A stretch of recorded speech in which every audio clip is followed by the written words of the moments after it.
War on I4 Diecast Racing.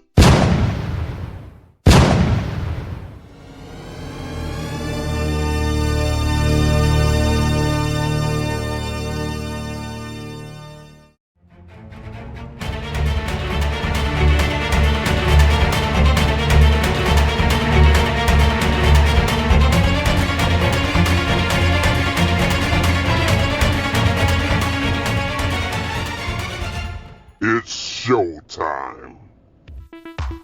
Welcome to War on I4 Diecast Racing. I'm your host, Cletus Papadopoulos, and today we have round 6 of the Diecast Open Wheel Series, the Italian GP. Well, Chuck and Scooter, while the track is different, some things remain the same, with Anthony Cadre, Isaiah, and Ivan qualifying at the top of Super Pole. Cletus, there was one distinct difference in the Super Pole for this race. Meraki 1868 diecast tuning fared very well for their first time out on the track, starting at P10 and P11. For me, the surprise of Super Pole was Jay-Z. Usually, he's at the top of the group when it comes to qualifying. For this Super Pole, he didn't fare very well. He's at the lower to middle group. As engineers did say, they have a new race setup pack that should be favorable in this race. As we prepare for the lights to go green at the Italian GP, here's how the vehicles finish during Super Pole and how they'll start for lap number 1. On the front row and pole, Anthony Cadre, followed by Isaiah, Ivan, Kit Cam, Simon Harvey, and High Octane will finish out the first row. Second row, Kenneth Van Pelt, Xantippe, Tao, Serenity, Malik Blank, and Kurt Dog 93. Moving on to the drivers on row 3. Terry Carr, JP, Samuel Kakao Nasuka, Daniel McCardle, Dirty Joe, and Jay-Z. Finishing out the last row, Tommy McKinnon, Sams Von Threll, Great Silence, Crazy Coach, Tux McBee, and Chris Chaos. This year's pace car marshal is none other than Danica Kirkpatrick driving a green light IndyCar replica from her 2008 year. The green light IndyCar replica is highly detailed. Now it can be modified with plastic wheels to adapt for racing. The drivers are all lined up, ready for the green light. Speaking from experience, I can guarantee the butterflies are bouncing around like a fat kid on a trampoline. Lap number 1 is underway, and Anthony Cadre takes the lead coming out of the chicane, followed by Isaiah. Out of the hairpin along the back straight, Anthony Cadre holds the lead, but here comes Ivan, and Anthony Cadre is going to take lap number 1.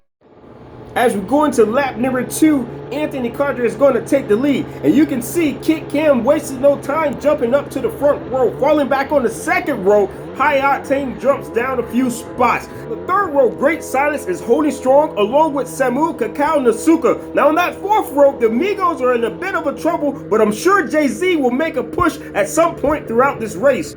Well, it looks like track officials got the cars lined up, set to go for lap number 2. It appears Daniel McCardle has the pace to run with the front group.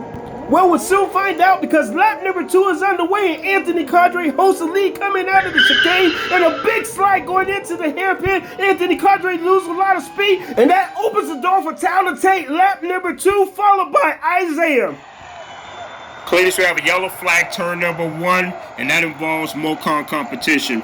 And we have a red flag coming out of the chicane with Rust Belt Diecast Racing. There's also a red flag coming out of the hairpin involving Thunderoo Racing, Mocon Competition, and Meraki Diecast Tuning. Cletus and Chuck, I want you to take a look at this replay. Anthony Cadre does a complete 180 going into the hairpin, and he scrubs off a lot of speed. And that left him vulnerable because Team Hurricane pounced like a bunch of lions as they motor past him along the back straight to take lap number 2.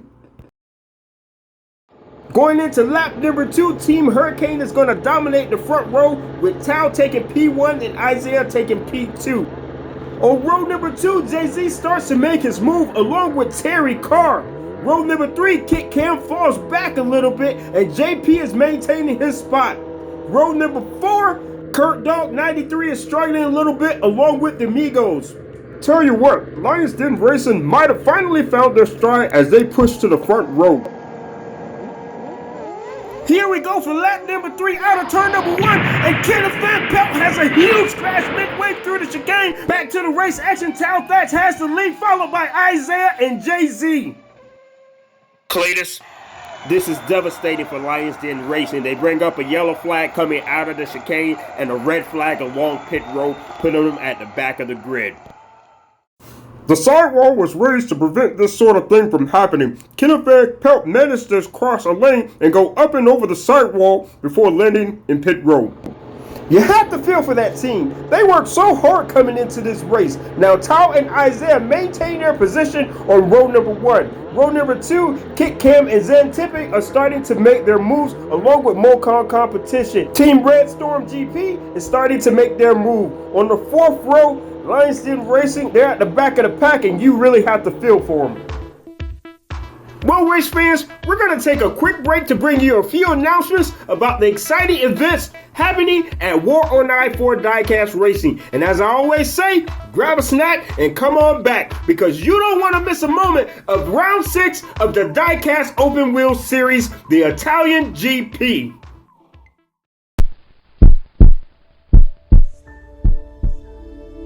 Listen here, you punk. You racing scared. Man, Big C done with Hollywood. He fake. It's time to hang it up, Big C. Big C chasing ghosts. He's done. Big C, you ain't got what it takes to be king of the South. Go away. You know what I say to all that noise, homie? Y'all ready? They ready? Well, come on.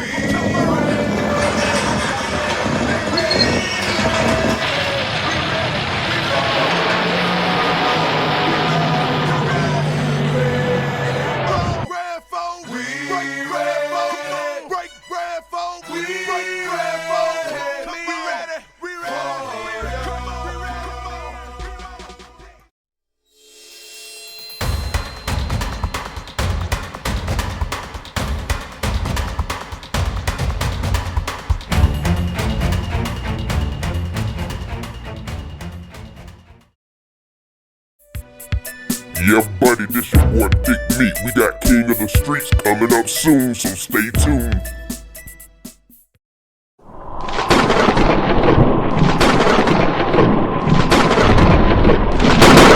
Lords of I4.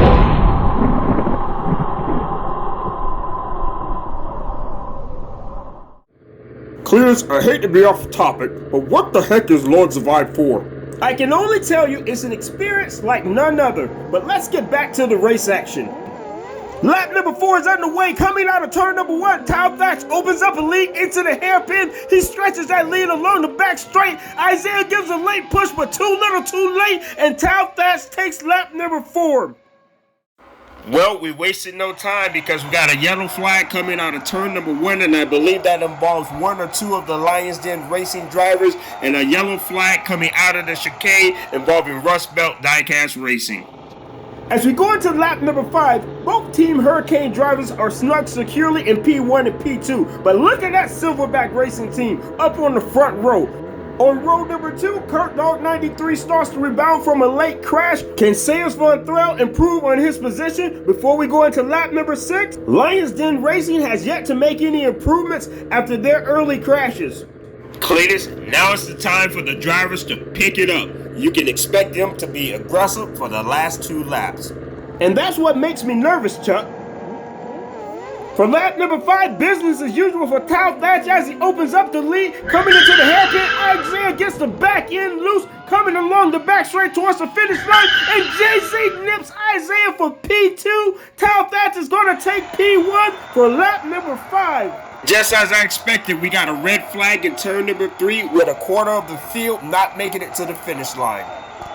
We also have a red flag coming out of the hairpin involving Madness Motorsports and Meraki Diecast Tuning. As we take a look at the replay, along the back straight, the cars are going full speed, but it seems as if Jay-Z found another gear as he blitzes past everyone and jumps into P2. Well, here we are for lap number 6, and I'm not sure if anyone has the pace of Tao, possibly Jay-Z. Although Daniel Ricciardo is looking fairly strong. Now the Mocon competition crew, they're starting to make their move, along with Simon Harvey from Rust Belt Diecast Racing. And look at the Lions Den Racing team, they're not giving up yet.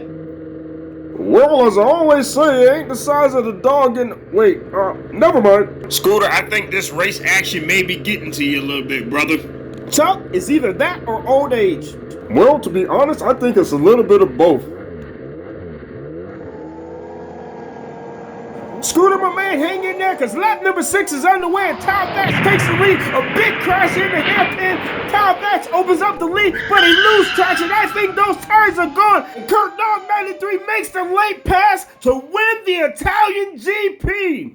Man, oh man, I didn't see that coming. Now that's one heck of a race, and what an exciting finish. Well, guys, between the final turn and pit road, we have flags everywhere. Half of the field did not cross the finish line. It doesn't look as if any rescue units have come on the track, so I believe it's safe to say no one was injured, and that's the important part.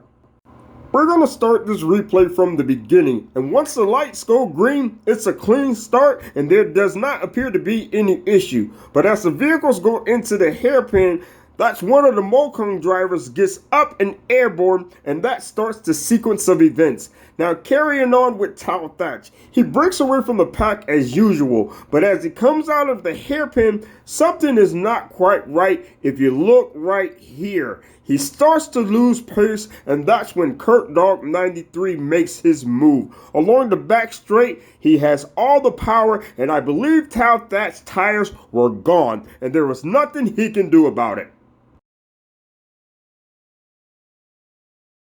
And here are your final results of the Italian GP. Before I give you the individual point standings after round number 6, we're going to go to center stage for the post-race ceremonies. Ladies and gentlemen, please give a round of applause to all your competitors here today.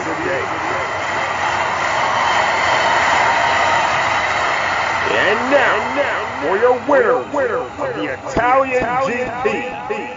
Finishing in third place from Thunderoo Racing, I4.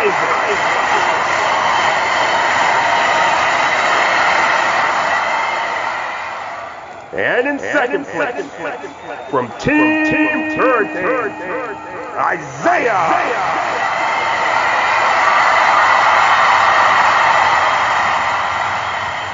And your winner of the Italian GP from Thunderoo Racing, Kurt Dog 93! Here's your overall point standings after 6 rounds of racing. With only 2 races to go, Isaiah appears to be walking away with it.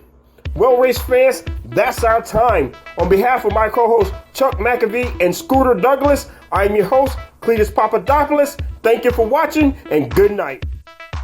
You're on I4 Diecast Racing.